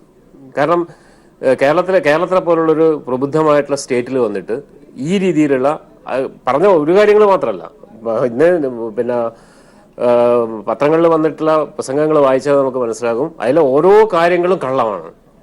അതെങ്ങനെയാണ് ഒരു പ്രധാനമന്ത്രിക്ക് ഇങ്ങനെ ചെയ്യാൻ പറ്റുന്നത്? ഇത് ലോകത്ത് ഇതൊരു അനാലിസിസ് ഒക്കെ പത്രക്കാർ എഴുതുമ്പോൾ സ്വാഭാവികമായിട്ടും നമ്മുടെ പ്രധാനമന്ത്രിയുടെ ഒരു പിന്നെ ലെവല് വളരെ താഴ്ന്നു പോകുന്നൊരു അവസ്ഥയുണ്ട്. രണ്ടാമത്തെ കാര്യം, പിന്നെ ഇവിടെ പിന്നെ പ്രധാനമന്ത്രി വരുന്ന വിശ്വാസം എന്ന് പറയുന്നത് ഒരു വിഭാഗത്തിൻ്റെ മാത്രം വിശ്വാസമാണ്. ഈ പ്രധാനമന്ത്രി മറ്റൊരു മതവിഭാഗത്തിൻ്റെ അല്ലെങ്കിൽ മുസ്ലിം മതവിഭാഗത്തിൻ്റെ അല്ലെങ്കിൽ ക്രിസ്ത്യൻ മതവിഭാഗത്തിൻ്റെ ആചാര സംരക്ഷണത്തെക്കുറിച്ച് എപ്പോഴും പറയുമോ? ആ രീതിയിൽ ഏതെങ്കിലും ഒരു സംഭാഷണം മോഡിയുടെ ഒരു ഔദ്യോഗിക ജീവിതത്തിനിടയിൽ ഉണ്ടായിട്ടുണ്ടോ? ഇല്ലെന്നാണ് എനിക്ക് തോന്നുന്നത്. അന്നേരം ഇവിടെ വിശ്വാസ സംരക്ഷണം എന്ന് പറയുന്നത് അയാളുടെ RSS ഐഡിയോളജിയുടെ ഭാഗമായിട്ടുള്ള ഒരു കാര്യമാണ്. RSS ഐഡിയോളജി എന്ന് പറഞ്ഞാൽ ഹിന്ദു രാഷ്ട്രം സ്ഥാപിക്കണം, ഹിന്ദുക്കളെ മാത്രം ഇവിടെ മതി. ഈ 5 കൊല്ലം മോഡി എന്ന് പറയുന്ന പ്രധാനമന്ത്രി സ്വീകരിച്ച നയങ്ങൾ മുഴുവൻ ആ ഒരു ബേസിലാണ് വന്നിട്ടുള്ളത്. അത് അല്ല സർ, മുഖ്യമന്ത്രി ചോദിക്കുന്നുണ്ട്, അഖ്ലാഖിനെ അദ്ദേഹത്തിന്റെ അടുക്കളയിൽ ആഹാരം വെച്ചതിന്റെ പേരിൽ അത് ബീഫ് എന്ന് കണ്ടെത്തി തല്ലിക്കൊല്ലുമ്പോൾ, കൽബുർഗി കൊല്ലപ്പെടുമ്പോൾ, ഗൗരി ലങ്കേഷ് കൊല്ലപ്പെടുമ്പോൾ രാജ്യമാകെ പ്രതിഷേധിച്ചു. ഒരു വാക്ക് പ്രധാനമന്ത്രിയിൽ നിന്ന് കേൾക്കാൻ ആഗ്രഹിച്ചു. പ്രധാനമന്ത്രി ഒന്ന് പറഞ്ഞിരുന്നെങ്കിൽ ഇത് ഈ രാജ്യത്തിന്റെ നയമല്ല, സംസ്കാരമല്ല, അത് ശക്തമായി എതിർക്കപ്പെടണം എന്ന് പറഞ്ഞിരുന്നെങ്കിൽ എന്ന്. അപ്പോഴൊന്നും മിണ്ടാത്ത ഒരു മനുഷ്യൻ ഇപ്പോൾ ഇത് തന്നെ ഇങ്ങനെ ഒരു വിശ്വാസവും മതവും ഇങ്ങനെ പറഞ്ഞുകൊണ്ടേയിരിക്കുമ്പോൾ, അത് കേരളമാണ് എന്ന് പരമേശ്വരൻ പറയുമ്പോൾ ഏതെങ്കിലും തരത്തിൽ ആശങ്കപ്പെടേണ്ടതുണ്ടോ? കേരളത്തിന്റെ സാംസ്കാരികമായ പശ്ചാത്തലത്തിന് ഇളക്കം വരുത്താൻ, ജനാധിപത്യപരമായി ഇവിടെ നടക്കുന്ന ഒരു സർഗാത്മക തെരഞ്ഞെടുപ്പിനെ ബാധിക്കാൻ പോകുന്ന വാക്കുകളായി അത് മാറുമോ പരമേശ്വരൻ? ഈ പ്രധാനമന്ത്രിയുടെ വാക്കുകൾ കേരളത്തിലെ ജനങ്ങളിൽ ആ വോട്ട് ചെയ്യുന്ന ഒരു പാറ്റേണിനെ മാറ്റുമെന്നൊന്നും ഞാൻ വിശ്വസിക്കുന്നേ ഇല്ല. കാരണം പിന്നെ ആ രീതിയിലുള്ള ഒരു സംഭാഷണം ഒരു ഗൗരവമുള്ളൊരു വിഷയമായിട്ട് അത് വരും എന്ന് ഞാൻ കരുതുന്നില്ല. കാരണം BJPക്ക് ആകെയുള്ളൊരു കച്ചിത്തിരുമ്പ് എന്ന് പറയുന്നത് ഈ വിശ്വാസത്തിന്റെ പേരിൽ ഇവിടെ ഒരു ഡിവിഷൻ ഉണ്ടാക്കണം, ഒരു മതപരമായ ഒരു ഡിവിഷൻ ഉണ്ടാക്കണം. കാരണം മതപരമായ ഡിവിഷൻ ഉണ്ടായാലും BJPക്ക് നന്നായി അറിയുന്ന ഒരു കാര്യം, കേരളത്തിൽ 50% ന്യൂനപക്ഷമുള്ള ഒരു സ്റ്റേറ്റാണ്. കാരണം അങ്ങനെയുള്ള ഒരു സ്റ്റേറ്റിൽ അവർക്ക് എന്തെങ്കിലും ലാഭം കിട്ടണമെങ്കിൽ ഈ ഹിന്ദു, മുസ്ലിം, ക്രിസ്ത്യൻ എന്നുള്ള രീതിയിലുള്ള ഒരു വിഭജനം വളരെ കൃത്യമായിട്ട് നടക്കണം. ആ കൃത്യമായി നടന്നെങ്കിൽ മാത്രമേ അവർക്ക് ഏതെങ്കിലും രീതിയിൽ ഉത്തരേന്ത്യയിൽ ചെയ്യുന്നത് പോലെ അവർക്കൊരു പ്രതീക്ഷ ഉണ്ടാവുന്നുള്ളൂ. ഹിന്ദുക്കളെ ഒരു കൊടിക്കീഴിൽ അണിനിർത്താൻ വേണ്ടി കഴിയണം. അതിന് പറ്റുമോ എന്ന ഒരു പരീക്ഷണമാണ് യഥാർത്ഥത്തിൽ മോഡി നടത്തിക്കൊണ്ടിരിക്കുന്നത്. പക്ഷേ കേരളത്തിൽ നമുക്കറിയാം, മതേതര സംസ്കാരത്തിനും ജനാധിപത്യ സംസ്കാരത്തിനും വളരെ വേരോട്ടമുള്ള ഒരു സംസ്ഥാനമായതുകൊണ്ട് തന്നെ അത് പെട്ടെന്നൊന്നും വിജയിക്കാൻ വേണ്ടി പോകുന്നില്ല. മോഡി അതിൽ നിരാശനാകും എന്ന് തന്നെയാണ് ഞാൻ പ്രതീക്ഷിക്കുന്നത്. തീർച്ചയായും മതത്തിന്റെയും ജാതിയുടെയും പേരിൽ ജനാധിപത്യപരമായ ഒരു വലിയ സമ്പ്രദായത്തെ അട്ടിമറിക്കാനുള്ള ശ്രമം, അതിനെ തള്ളിക്കളയുക തന്നെ വേണം കേരള സമൂഹം എന്ന കാര്യത്തിൽ ഒരു തർക്കവുമില്ല. അത് അങ്ങനെ തന്നെ ഈ വാർത്താ സംവാദം മുന്നിലേക്ക് വയ്ക്കാൻ ആഗ്രഹിക്കുകയാണ്. ഒരു ചെറിയ ഇടവേളയ്ക്ക് ശേഷം മറ്റൊരു സുപ്രധാനമായ വിഷയം കൂടി നമുക്ക് പരിശോധിക്കേണ്ടതുണ്ട്. അത് ഹേമന്ത് കർക്കറയെ കുറിച്ചുള്ള പ്രഖ്യാ സിംഗ് ഠാക്കൂറിന്റെ പരാമർശമാണ്, BJPയുടെ നിലപാടാണ്. ഹേമന്ത് കർക്കറയെ പോലെ ധീരനായ രാജ്യത്തിന്റെ പോരാളി മരിച്ചത് കർമ്മഫലം കൊണ്ടാണെന്നും തന്റെ ശാപം കാരണം ആ കുലം മുഴുവൻ മുടിയുമെന്നും പ്രഖ്യാ സിംഗ് ഠാക്കൂർ പറയുന്നു. ഇപ്പോൾ BJPയുടെ ഒരു പ്രതികരണം ഏറ്റവും ഒടുവിൽ വന്നിട്ടുള്ളത് അത് വ്യക്തിപരമായ അഭിപ്രായമെന്നാണ്. ഇത് രാജ്യദ്രോഹം എന്നൊന്നും പറയാൻ BJP തുനിഞ്ഞില്ല. ശ്രീ പുരുഷോത്തമൻ, മറ്റു കാര്യങ്ങളിലെല്ലാം രാഷ്ട്രീയമായ ഒരു പരിമിതിയും അതിന്റെ ന്യായീകരണവും മനസ്സിലാകും. പക്ഷേ ഈ പ്രഖ്യാ സിംഗ് ഠാക്കൂറിനെ രാജ്യദ്രോഹി എന്ന് വിളിക്കാതെ നിങ്ങൾ ഇനി ആരെ രാജ്യദ്രോഹി എന്ന് വിളിക്കും പുരുഷോത്തമൻ?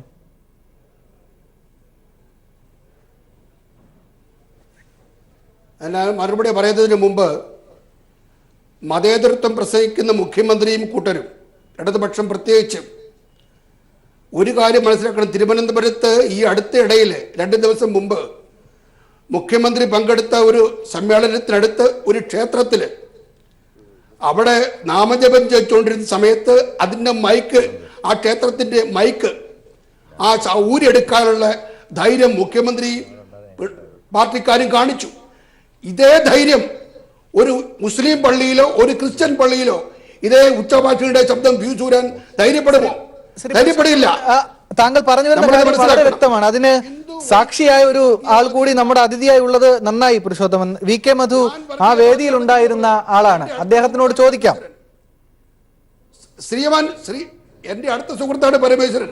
നിങ്ങളെ അല്ല, VK മധു താങ്കൾ പറഞ്ഞ ഈ മൈക്ക് ഊരാൻ പോയി എന്നൊക്കെ താങ്കൾ പറയുന്നുണ്ടല്ലോ, അതിന്റെ സത്യാവസ്ഥ എന്താണ്? ശ്രീ VK മധു പറയട്ടെ. ശ്രീ VK മധു ആ വേദിയിൽ ഉണ്ടായിരുന്ന ആളാണ്.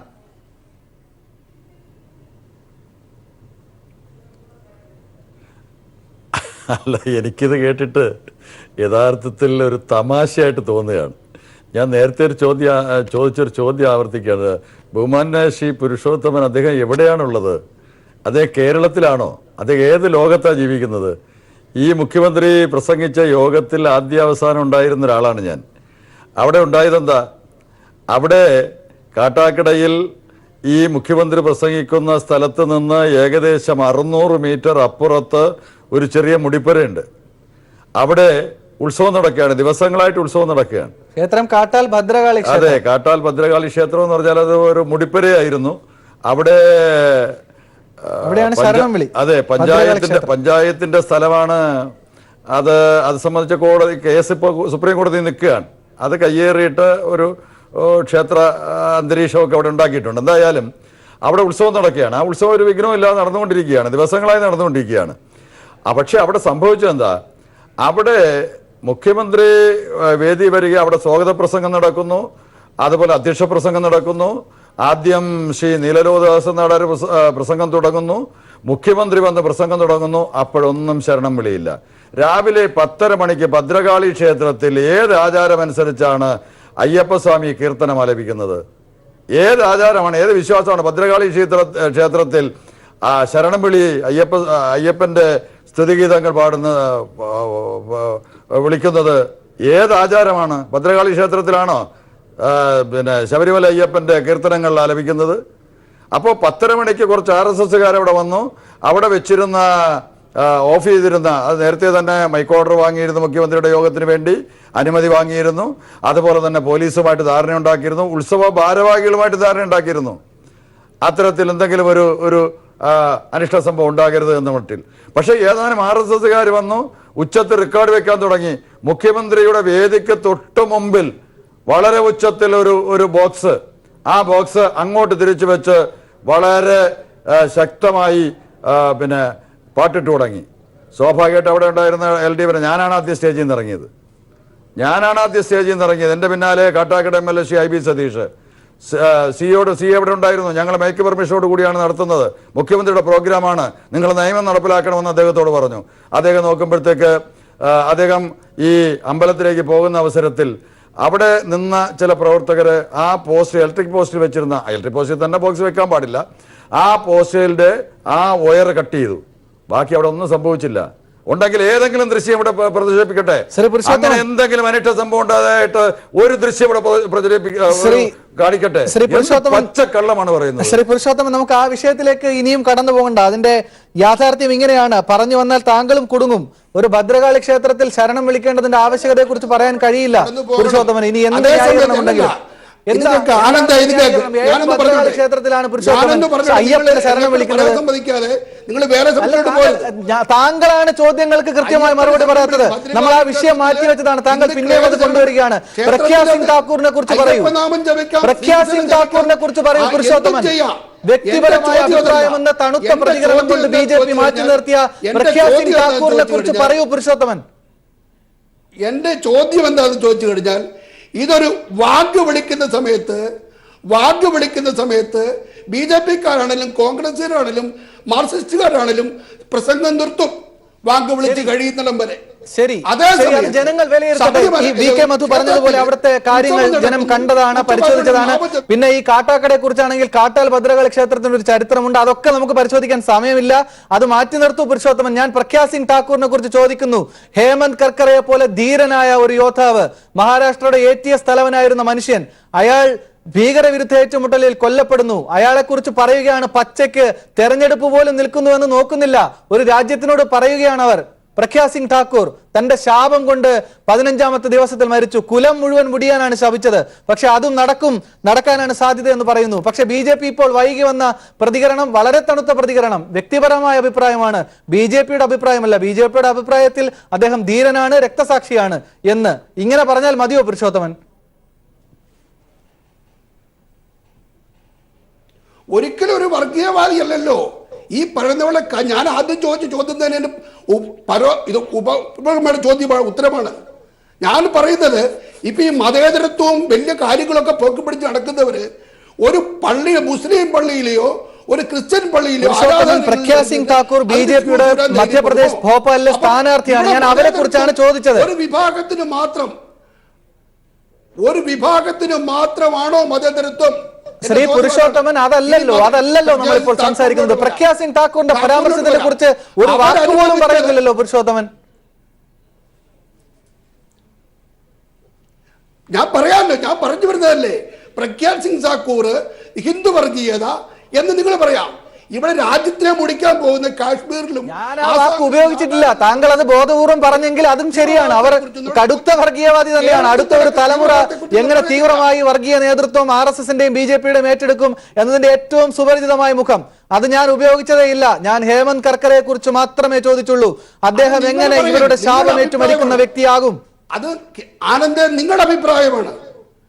ശരി, ഹേമന്ത് കർക്കറെ എങ്ങനെ ഇതുപോലൊരു മനുഷ്യ സ്ത്രീയുടെ ശാപമേറ്റ് മരിക്കുന്ന, ഇങ്ങനെ ലവലേശം ഉളുപ്പില്ലാതെ ഒരു രാജ്യത്തിനോട് അതിന്റെ പോരാട്ട വീര്യത്തിൽ എല്ലാ കാലത്തും അതിന്റെ ചരിത്രത്തിൽ അടയാളപ്പെടുന്ന ഒരു പോരാളിയെ കുറിച്ച് പറയാൻ ഒരു അല്പം ഉളുപ്പുണ്ടോ ഇവർക്ക്?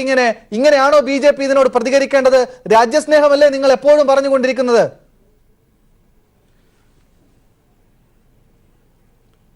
ആനന്ദിനെ പിടി ജയിലിലിട്ട് ഇടിച്ചു കഴിഞ്ഞാല് ആനന്ദിനെ അതിന്റെ വേല അറിയുള്ളൂ.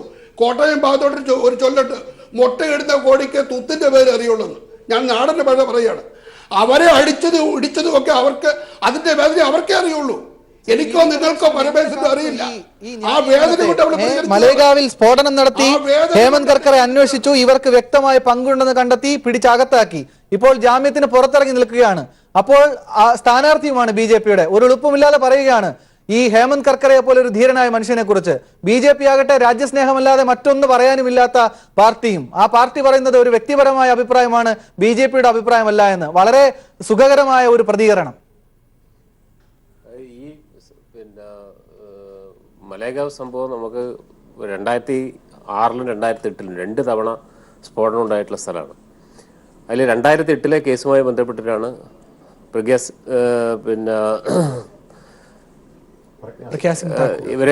സിംഗ് ഠാക്കൂറിനെ ജയിലിടുന്നത്.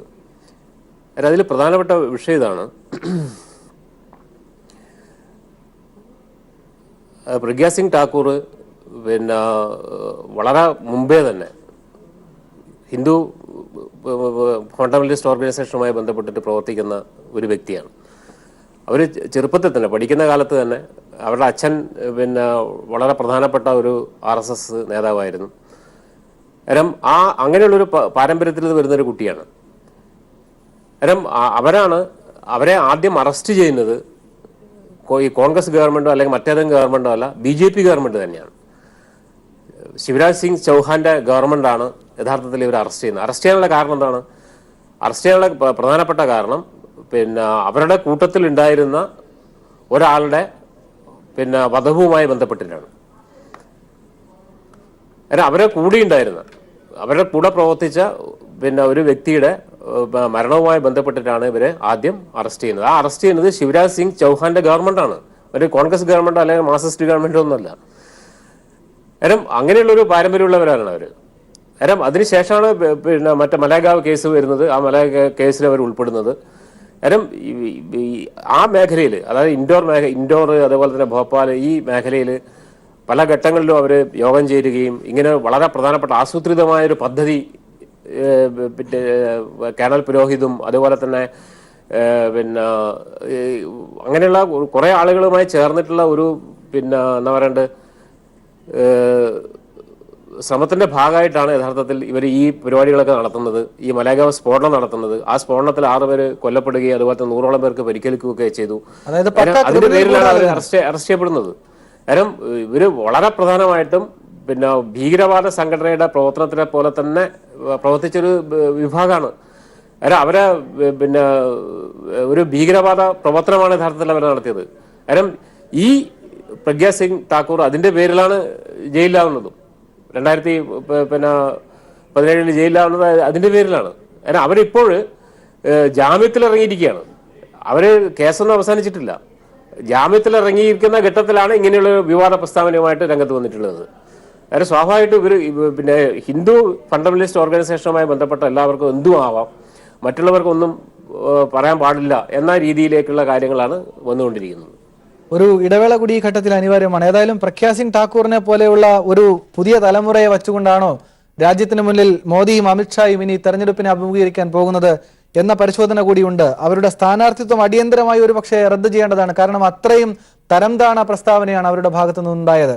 ആ നിലയിലുള്ള ഇടപെടൽ പ്രതിപക്ഷത്തിന്റെ ഭാഗത്തു നിന്നുണ്ടാകുമോ എന്നതുകൂടി ഈ ഘട്ടത്തിൽ പരിശോധിക്കേണ്ടതുണ്ട്. ശ്രീ ജി വി ഹരി, കോൺഗ്രസും പ്രതിപക്ഷ പാർട്ടികളും ഇതിനോടകം പ്രഗ്യാ സിംഗ് ഠാക്കൂറിന്റെ പരാമർശത്തിൽ തെരഞ്ഞെടുപ്പ് കമ്മീഷനെ സമീപിച്ചു, അന്വേഷണം ആരംഭിച്ചു എന്നാണ് ഇപ്പോൾ അറിയാൻ കഴിയുന്നത്.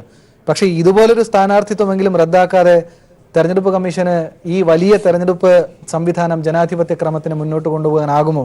ഇതിനോട് വിട്ടുവീഴ്ച ചെയ്യാൻ പ്രതിപക്ഷ പാർട്ടികൾക്ക് കഴിയുമോ ജി വി ഹരി? കാരണം ഒരുപാട് ഭൂഷണമല്ലാത്ത പരാമർശങ്ങൾ ഇതിനോടകം രാജ്യത്തെമ്പാടും ഇവരുടെ ഭാഗത്തു നിന്നുണ്ടായിട്ടുണ്ട്. അതൊക്കെ മാറ്റി നിർത്താൻ കഴിയുന്നതല്ലെങ്കിലും പക്ഷെ ഇത് ഓർക്കാനോ മറക്കാനോ ആകുന്നതല്ല ജി വി ഹരി. ആനന്ദ്, നമ്മുടെ ഭാരതത്തിന്റെ ഏറ്റവും വലിയ പ്രത്യേകതയായിട്ട് നമ്മളെല്ലാവരും പറയുന്ന ആർഷഭാരത സംസ്കാരം എന്നാണ്, സന്യാസിമാരുടെ സംസ്കാരം എന്നാണ്. ഇപ്പോൾ ഇവിടെ കുറേ BJP കുറേ സന്യാസിമാർ ഇറങ്ങിയിട്ടുണ്ട്. ഈ സന്യാസിമാർ ഈ ലോകാ സമസ്ത സുഖിനോ ഭവന്തു എന്ന് പറഞ്ഞാൽ പോലും എന്താണെന്ന് മനസ്സിലാവില്ല. തിരുവനന്തപുരത്ത് ഒരു ചിന്മയാനന്ദ സ്വാമിയോ ഏതൊരു സ്വാമി കഴിഞ്ഞ ദിവസം, ഇവരൊക്കെ രാഷ്ട്രീയമാണ്. ഇവരൊക്കെ ഈ സന്യാസ വേഷം മാറ്റിയിട്ട് BJP ചേർന്ന് ടിക്കറ്റിൽ മത്സരിക്കുന്നതിൽ കുഴപ്പമില്ല. പക്ഷെ അതിപ്പോൾ സന്യാസി വേഷത്തിൽ തന്നെ മത്സരിക്കുന്നുള്ളതാണ്. ഈ ഇടയ്ക്ക് സാക്ഷിമാരാ എന്ന് പറഞ്ഞ ആൾ ശപിച്ചോളെന്നൊക്കെ പറഞ്ഞത് നോക്കുവാനും ഇതിനകത്ത് നമ്മുടെ കേരളത്തിലും നമ്മുടെ രാജ്യത്തും ഉണ്ടായിക്കൊണ്ടിരിക്കുന്ന ഒരു വലിയ അപജയം ഇതാണ്. നമ്മുടെ രാജ്യത്ത് സന്യാസിമാര് എന്ന് പറയുകയും അതേസമയം പച്ച രാഷ്ട്രീയം പറയുകയും ചെയ്യുന്ന സ്വാമിമാരുടെ എണ്ണം കൂടിക്കൊണ്ടിരിക്കുന്നു. ഇവിടെ ഹേമന്ത് കർക്കറെ പോലുള്ള ഈ രാജ്യത്തിന് വേണ്ടി സ്വന്തം ജീവിതം ബലിയർപ്പിച്ച ആളുകളെ ഇവിടെ മോശപ്പെടുത്തുകയും അതോടൊപ്പം തന്നെ അവരുടെയും അവരുടെ കുടുംബത്തെയും പോലും ഈ പറയുന്ന പരാമർശത്തിലൂടെ നമ്മൾ ഈ BJPയുടെ നേതാക്കന്മാരും മോശപ്പെടുത്തിയിരിക്കുകയാണ്. വലിയ വർത്തമാനമാണ് ഈ രാജ്യത്തിൻ്റെ പാട്രിയോട്ടിസത്തെക്കുറിച്ച് പറഞ്ഞുകൊണ്ടിരിക്കുന്ന ആളുകൾ. അവരാണ് ഇന്നത്തെ ഈ പ്രജ്ഞാ സിംഗിനെ. പക്ഷേ ഞാൻ മനസ്സിലാക്കുന്നത് പാർട്ടി ഇപ്പോൾ തള്ളി പറഞ്ഞിട്ടുണ്ട്. പക്ഷേ ആ പാർട്ടിക്ക് തള്ളി പറയാതിരിക്കാൻ കഴിയില്ല. ഇതിൻ്റെ മറ്റൊരു രൂപമാണ് ഇപ്പോൾ കേരളത്തിൽ സംഭവിച്ചുകൊണ്ടിരിക്കുന്നത്. ഇവിടെ ഞാൻ ശ്രീ VK മധു കുറച്ച് നേരത്തെ അദ്ദേഹം കാട്ടാക്കടയിലെ സംഭവത്തെക്കുറിച്ച് പറയുന്നുണ്ട്. ഞാൻ പറയുന്നത് അടക്കമുള്ള CPMന്റെ നേതാക്കന്മാരോട് കോൺഗ്രസ് പാർട്ടിക്ക് പറയാനുള്ളത്, ഇവരിതിനെ വളരെ കൃത്യമായി ഉപയോഗിക്കുമെന്ന് നിങ്ങൾക്കറിയാം. എന്തിനാണ് ഇതിനൊക്കെ കൊണ്ടുപോയി തലവെച്ചു കൊടുക്കുന്നത്? നോക്കൂ, ഇതിനകത്ത് കൃത്യമായ അവരുടെ രാഷ്ട്രീയമല്ല അവർ പറയുന്നത്. അവർ കൃത്യമായി ഇവിടെ മതത്തെ ഉപയോഗിച്ചുകൊണ്ടാണ് കേരളത്തിൽ വളരുന്നത്. ഇരിക്കാൻ പോലും സ്ഥലമില്ലാത്ത കേരളത്തിലെ BJPക്ക് കിടക്കാൻ സ്ഥലമുണ്ടായി കൊടുത്തിരിക്കുക. അപ്പൊ അതുകൊണ്ട് ഇങ്ങനെയുള്ള കാര്യങ്ങൾ ഇവർ നിരന്തരം ഈ തെരഞ്ഞെടുപ്പുകളിൽ ചെയ്തുകൊണ്ടേയിരിക്കും. നമ്മൾ അതിനകത്ത് ഏതെങ്കിലും വന്നൊരു കാര്യത്തിൽ ഇതിനകത്ത് ഞാൻ മനസ്സിലാക്കുന്നത് ഇപ്പോൾ കേരള പോലീസിനെ സംബന്ധിച്ചിടത്തോളം കേരള പോലീസിന്റെ ഒരു ഫേസ്ബുക്ക് പേജിൽ എനിക്കൊന്നൊരു ഫേക്ക് ആയിട്ടുള്ള ഒരു സാധനമാണ് ഇപ്പോൾ വന്നുകൊണ്ടിരിക്കുന്നത്. കേരള പോലീസ് ആളുകൾ ശ്രദ്ധിച്ചിട്ടുണ്ടാവുമെന്ന് ഞാൻ വിചാരിക്കുന്നു. കേരള പോലീസിന്റെ ശ്രദ്ധയിൽപ്പെട്ട് കാണും. അതായത് എറിയയും കല്ലും കൊണ്ട് നിൽക്കുന്ന ഒരു വിഭാഗം ആളുകൾ. എന്നിട്ട് പോലീസ് പറയുന്നു, നോക്കൂ, നിങ്ങൾ പേടിക്കേണ്ട കാര്യമില്ല, ഇവരെപ്പോലുള്ള ആളുകൾ ശബരിമലയിലേക്ക് വരുമ്പോൾ പേടിച്ചാൽ മതി. അതൊരു പോസിറ്റീവ് ആണെന്ന് പറയുന്നുണ്ടെങ്കിൽ പോലും അതിനൊരു നെഗറ്റിവിറ്റി ഉണ്ട്. ഇങ്ങനെ വളരെ കൃത്യമായി മതത്തെ രാഷ്ട്രീയത്തിലേക്ക് വലിച്ചിഴച്ചുകൊണ്ട് അധികാരത്തിലേക്ക് ഇവർ വരാൻ ശ്രമിക്കുന്നു എന്നുള്ളത് കേരളത്തിലെ CPM ശ്രദ്ധിക്കണം. അതിനകത്ത് നമ്മൾ അത്തരത്തിലുള്ള കാര്യങ്ങളിൽ പോയി വീടുപോഴരുത്. ഇപ്പോൾ ഈ ശബരിമല പ്രശ്നം തന്നെ ഇത്രയും ഈ പറഞ്ഞ പോലെ ചെറിയൊരു അശ്രദ്ധ കൊണ്ട് ഈ പറഞ്ഞതുപോലെ വളരെയധികം വഷളായി പോയി എന്നുള്ളതാണ്. കേരള പോലീസ് അടക്കം ആ കാര്യത്തിനകത്ത് ചില ആളുകളെ ശബരിമലയിൽ കൊണ്ടുപോയി കയറ്റി എന്നൊരു വിശ്വാസം കേരളത്തിലെ വിശ്വാസ സമൂഹത്തിന് മുഴുവനുണ്ട്. തീർച്ചയായും അത് VK മധുവിലേക്ക് ചോദിക്കാം. ഞാൻ വീണ്ടും ചോദിക്കുകയാണ്, ഈ പ്രഗ്യാ സിംഗ് ഠാക്കൂറിന്റെ സ്ഥാനാർത്ഥിത്വം റദ്ദ് ചെയ്യുന്നതിന് വേണ്ടിയുള്ള നിലപാട് സമ്മർദ്ദം എത്രമാത്രമായിരിക്കും? കാരണം ഒരു ചെറിയ കാര്യമല്ല ജി വി ഹരി അവർ പറയുന്നത്. ഒരു ദേശവിരുദ്ധ പോരാട്ടം, അതായത് തീവ്രവാദികളുമായുള്ള പോരാട്ടത്തിൽ അദ്ദേഹം രക്തസാക്ഷിത്വം വരിച്ച മനുഷ്യനെ കുറിച്ചാണ് പറയുന്നത്. ഇപ്പോൾ ഈ പുരുഷോത്തമൻ പറയുന്നത് കേട്ടോ, അവരെ പിടിച്ച് ജയിലിലിട്ടതിന്റെ സങ്കടം കൊണ്ട് പറഞ്ഞു പോയതാണെന്ന്. അവരെ പിടിച്ച് ജയിലിടാനുള്ള കാരണമുണ്ട്. അതിനെക്കുറിച്ച് അന്വേഷിച്ച ആളാണ് ഹേമന്ത് കർക്കറെ. എല്ലാവരും സന്യാസിമാർ മാത്രമല്ല, BJP-ക്കാരല്ല, ആരാണെങ്കിലും നിയമത്തിന്റെ മുമ്പിൽ തുല്യരാണ്. അവരാണ് ഇതിനകത്ത് ഈ പറയുന്ന വലിയ സ്ഫോടനത്തിന് നേതൃത്വം കൊടുത്തിട്ടുള്ളതും തെളിയിച്ച് അവരകത്തായി പോയി. അതിപ്പം അദ്ദേഹം ചെയ്യാനാണ്. ഒരു കാര്യം ഞാൻ പറയാൻ ആഗ്രഹിക്കുന്നു, രാജ്യത്ത് നീതിപൂർവ്വം സമാധാനപരമായിട്ട് തെരഞ്ഞെടുപ്പ് നടക്കാനാണ് അതിന്റെ ഉത്തരവാദിത്വം രാജ്യത്തിന്റെ നമുക്കറിയാം കമ്മീഷനാണ്, തെരഞ്ഞെടുപ്പ് കമ്മീഷനാണ്. തെരഞ്ഞെടുപ്പ് കമ്മീഷന്റെ ഭാഗത്ത് നിന്ന് പോലും ഒരു പൂർണ്ണമായ തരത്തിലുള്ള എന്താണ് സുതാര്യമായിട്ടുള്ള, അല്ലെന്നുണ്ടെങ്കിൽ നമ്മൾ നേരത്തെ പലപ്പോഴും പറയാറുള്ള പോലെ നിഷ്പക്ഷമായ ഒരു സമീപനം വരുന്നില്ല എന്നൊരു പരാതി കോൺഗ്രസിനുണ്ട്. ശരി പുരുഷോത്തമൻ, നമുക്ക് അവസാന ഘട്ടത്തിലേക്ക് കടക്കുകയാണ്. ഇതുപോലൊരു സ്ഥാനാർത്ഥിത്വത്തിനെങ്കിലും പിൻവലിച്ചുകൊണ്ടൊരു മാതൃകയോ സന്ദേശവുമാകാൻ നിങ്ങൾക്ക് കഴിയുമോ പുരുഷോത്തമൻ? ഇതൊരു ചില്ലറ കാര്യമല്ല. രാജ്യത്തിന് വേണ്ടി പോരാടി കൊല്ലപ്പെട്ട മരിച്ച ഒരു വ്യക്തി തന്റെ ശാപമേറ്റാണ് മരിക്കുന്നത് എന്നൊക്കെ പറയുന്നത് തലയ്ക്ക് അല്പം ബോധമുള്ള ആർക്കും സ്വീകരിക്കാൻ കഴിയുന്ന കാര്യമല്ല. രാജ്യസ്നേഹമൊക്കെ നന്നായി മനസ്സിലുള്ളവരാണ് ഈ രാജ്യത്തെ മിക്കവാറും എല്ലാവരും. അതിന് നെഗറ്റീവായി ചില ആളുകൾ ഉണ്ടായിരിക്കും നിങ്ങൾ ചൂണ്ടിക്കാണിക്കുന്നത് പോലെ. പക്ഷേ ഇവിടുത്തെ ബഹുഭൂരിപക്ഷം വരുന്ന ഈ രാജ്യത്തിനെ സ്നേഹിക്കുന്നവരുടെ ഹൃദയത്തിലേറ്റ മുറിവാണ് ഇന്ന് പ്രഗ്യാ സിംഗ് ഠാക്കൂറിന്റെ വാക്കുകൾ. അവർ സന്യാസ വേഷത്തിൽ വന്നിരുന്നു പറഞ്ഞ വാക്കുകൾ. അതിനെ ന്യായീകരിക്കുകയാണോ പുരുഷോത്തമൻ താങ്കൾ ഇപ്പോഴും?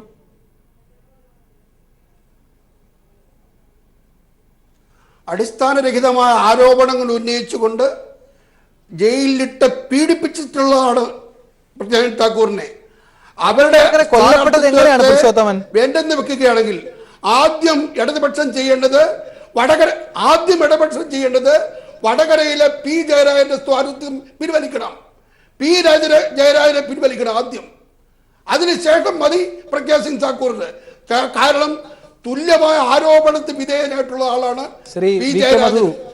നമുക്ക് ഈ ചർച്ച അവസാനിപ്പിക്കാം. ഇത് ആടിനെ പട്ടിയാക്കുന്നത് പോലെയാണ് പുരുഷോത്തമൻ ഈ കാര്യങ്ങൾ പറയുന്നത്. പ്രഗ്യാ സിംഗ് ഠാക്കൂർ രാജ്യത്തിന് നശിപ്പിക്കാൻ വന്ന, രാജ്യം ഞെട്ടിവിറച്ച ഒരു ദിവസം, ആ ദിവസം സധൈര്യം നെഞ്ചുവിരിച്ച് മുന്നിലേക്ക് പോയി ധീര രക്തസാക്ഷിത്വം വരിച്ചൊരു മനുഷ്യനെ കുറിച്ച് ചോദിക്കുമ്പോൾ അദ്ദേഹം പറയുന്ന കാര്യങ്ങൾ എന്താണെന്ന് സാമാന്യ ബുദ്ധിയിൽ എനിക്ക് മനസ്സിലാകുന്നില്ല വി കെ മധു. പക്ഷേ ഈ സ്ഥാനാർത്ഥിത്വം പിൻവലിക്കപ്പെടേണ്ടത് അടക്കമുള്ള വലിയ സന്ദേശം ഈ തെരഞ്ഞെടുപ്പിൽ ഉയർന്നില്ലെങ്കിൽ അത് വലിയ ദോഷം ചെയ്യും. അതിനുള്ള സമ്മർദ്ദമെങ്കിലും പ്രതിപക്ഷം എന്ന നിലയിൽ ഉയർത്താൻ കഴിയേണ്ടതല്ലേ ശ്രീ വി കെ മധു? ശ്രീ പുരുഷോത്തമന്റെ വാദഗതികൾ വാസ്തവത്തിൽ വളരെ വിചിത്രമാണ്. പരസ്പര ബന്ധമില്ലാതെയാണ് അദ്ദേഹം സംസാരിക്കുന്നത്. ഇപ്പോൾ BJP-യുടെ യഥാർത്ഥ രാജ്യസ്നേഹം എന്താണെന്ന് ഇപ്പോൾ മറനീക്കി പുറത്തു വരികയല്ലേ ഓരോ സംഭവങ്ങളിലായിട്ട്. പ്രഗ്യാ സിംഗ് ഠാക്കൂറിനെ പരസ്യമായിട്ട് ന്യായീകരിക്കുന്നതിലൂടെ ഈ കപട രാജ്യസ്നേഹത്തിന്റെ വക്താക്കളായിട്ട് BJP രാജ്യത്തെ ജനങ്ങളെ കബളിപ്പിക്കുകയാണെന്നുള്ളത് വളരെ വ്യക്തമായല്ലോ. യഥാർത്ഥത്തിൽ പ്രഗ്യാ സിംഗ് ഠാക്കൂർ ആരാ? കാഷായ വേഷം ധരിച്ച ഒരു മത തീവ്രവാദിയാണ്. കാഷായ വേഷമെന്ന് പറയുന്നത് അവരുടെ വർഗീയവാദത്തിനും മതതീവ്രവാദത്തിനുള്ള മറയാണ്. RSS അങ്ങനെ കുറച്ച് ആളുകളെ, നേരത്തെ ഇവിടെ പറഞ്ഞ പോലെ RSS അങ്ങനെ കാഷായ വേഷം ധരിപ്പിച്ച് കുറച്ച് ആളുകൾ ഇറങ്ങിയിട്ടുണ്ട്. നമ്മുടെ ഭാരതത്തിന്റെ മഹത്തായ പാരമ്പര്യവും പൈതൃകവും എന്നൊക്കെ പറയുന്നത് ആർഷഭാരത സംസ്കാരം, ഋഷിഭോക്തമായ സംസ്കാരമാണെന്നാണ് നമ്മളെല്ലാം അവകാശപ്പെടുന്നത്. അതിൻ്റെ വിശാലമായ കാഴ്ചപ്പാട് ഹൈന്ദവ ദർശനങ്ങളും വേദങ്ങളും ഉപനിഷത്തുകളും പുരാണങ്ങളും ഇതിഹാസങ്ങളും അതിൻ്റെ സാരാംശങ്ങളും സന്ദേശങ്ങളും ഒക്കെ ഭാരതത്തിലെ സാധാരണക്കാർക്ക് വരെ വളരെ വ്യക്തമായിട്ടുള്ള കാര്യമാണ്. ഇതിൽ എവിടെയാണ് ഈ പറയുന്ന ഈ RSS വർഗീയവാദികളായിട്ടുള്ള ഈ കാഷായ വേഷം ധരിച്ചിരിക്കുന്ന ഈ ആളുകൾക്കുള്ള അവർ സന്യാസിമാരെന്നോ വിളിക്കുന്നത് തന്നെ അർത്ഥമില്ലാത്ത കാര്യമാണ്. ഹേമന്ത് കർക്കറെ എന്ന് പറയുന്ന രാജ്യത്തിന്റെ വീരപുരുഷനാണ്. മതതീവ്രവാദികളോട് ഏറ്റുമുട്ടി സ്വന്തം ജീവൻ സമർപ്പിച്ച ധീരനായ പോരാളിയാണ്. അദ്ദേഹത്തെ പോലുള്ള ആളുകൾ ഈ മതതീവ്രവാദികളോടും രാജ്യവിരുദ്ധരോടും ഏറ്റുമുട്ടുന്നത് കൊണ്ടാണ് നമ്മളൊക്കെ സുഖമായിട്ട് ജീവിക്കുന്നത്. ആ മഹാനായ രക്തസാക്ഷിയെ പോലും അപമാനിക്കാൻ എത്ര വികലമായ, എത്ര പ്രാകൃതമായ മനസ്സുമായിട്ടാണ് ഈ കാഷായ വേഷത്തിന്റെ പവിത്രത പോലും ഇല്ലാതാക്കിക്കൊണ്ട് ഈ വർഗീയവാദികൾ ഇങ്ങനെ വിഷം വമിച്ചുകൊണ്ട് നാട്ടിൽ ഉറഞ്ഞു തുള്ളുന്നത്. ഈ രാജ്യത്തിനാകെ നാണക്കേടാണ് ഇത്തരത്തിൽ ഇത് ഏറ്റുപിടിച്ച് നടക്കുന്ന പുരുഷോത്തമനെ പോലുള്ള ആളുകൾ. ഈ രാജ്യത്തിന് തന്നെ യഥാർത്ഥത്തിൽ രാജ്യത്തിന്റെ സംസ്കാരത്തെയും പാരമ്പര്യത്തെയും അപമാനിക്കുകയാണ്, ഒളിച്ചോടുകയാണ് അദ്ദേഹം. അദ്ദേഹം മറുപടി പറയുന്നില്ലല്ലോ. ഈ കാര്യങ്ങൾ വളരെ ഗൗരവമായി ഈ രാജ്യം പരിശോധിക്കട്ടെ. കേരളത്തിൽ ദൈവനാമം പറയുന്നവർക്കെതിരെ കള്ളക്കേസെടുക്കുന്നു എന്ന മോദിയുടെ വാക്കുകൾ തെരഞ്ഞെടുപ്പ് രാഷ്ട്രീയത്തിന്റെ ഏറ്റവും നീചമായ പ്രയോഗവും തരം താണ തന്ത്രവുമല്ലേ? ഒപ്പം ഏറ്റവും ഒടുവിൽ വാർത്താ സംവാദം പരിശോധിച്ച ഹേമന്ത് കർക്കറയെ പോലെ ധീരനായ രാജ്യത്തിന്റെ പോരാളി മരിച്ചത് കർമ്മഫലം കൊണ്ടാണെന്നും തന്റെ ശാപം കൊണ്ടാണെന്നും പ്രഗ്യാ സിംഗ് ഠാക്കൂർ പറയുന്നു. അവർ BJPക്ക് രാജ്യദ്രോഹി ആകുന്നില്ല എന്നത് ഞെട്ടിക്കുന്നതാണ്. പ്രഗ്യയുടെ വ്യക്തിപരമായ അഭിപ്രായം മാത്രമെന്ന തണുത്ത പ്രതികരണം. ഏറ്റവും ഗൗരവമായി ഈ ജനാധിപത്യ തെരഞ്ഞെടുപ്പിൽ ചർച്ച ചെയ്യപ്പെടേണ്ട, പരിശോധിക്കേണ്ട നിലപാടാണ് ഇന്നത്തെ വാർത്താ സംവാദം പരിശോധിച്ചത്. പങ്കെടുത്ത അതിഥികൾക്കെല്ലാം നന്ദി. വാർത്താ സംവാദം പൂർണ്ണമാകുന്നു.